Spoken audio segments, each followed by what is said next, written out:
สวัสดีจ้าพ่อแม่พี่น้องปองปายชาวอีสานทุกผู้ทุกคนคลิปนี้แอดมินมาอัปเดต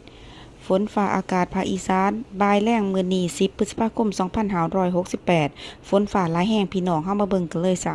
สำหรับบ่ายแล้งมื้อนี้ภาคอีสานจะมีฝนฟ้าคะนองประมาณ70%ของพื้นที่กับมีลมกระโชกแห้งและลูกเห็บตกบางแห่งบางพื้นที่กับมีฝนตกหนักบางแห่งบางพื้นที่จ้าเด่นเลยหนองคายบึงกาฬหนองบัวลำพูอุดรธานีสกลนครนครพนมชัยภูมิขอนแก่นโคราชบุรีรัมย์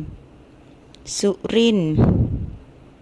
มุกดาหารมหาสารคามร้อยเอ็ดยโสธรอำนาจเจริญศรีสะเกษและก็อุบลราชธานีลมตะวันออกเฉียงใต้ความเร็วลมอยู่ที่10ถึง20กิโลเมตรต่อชั่วโมง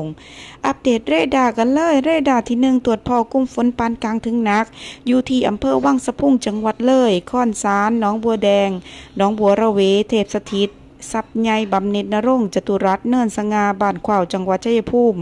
แว้งหน่อยพ่นหนองสองหองจังหวัดขอนแก่นเตาง่อยโคกศรีสุพรรณจังหวัดสกลนคร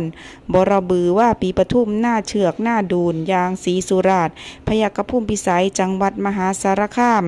ยางตลาดเมืองจังหวัดกาฬสินธุ์ทาอุเทนเมืองป่าปากว่างยางหน้าแก่เรนูนครถาดพนมจังหวัดนครพนม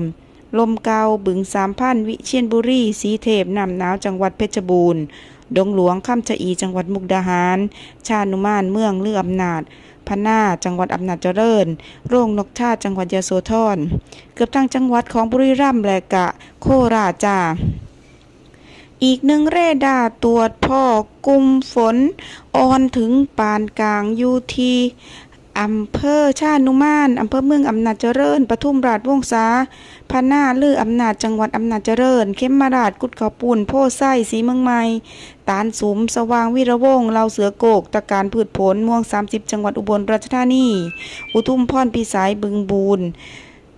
โพศรีสุวรรณจังหวัดศรีสะเกษและก็สปปลาวกลุ่มฝนหนักอยู่ในเขตสปปลาวจ้ะจึงได้พี่ๆน้องๆก็ระมัดระวังในส่วนของพายุฤดูร้อนพายุฝนฟ้าคะนองที่เกิดขึ้น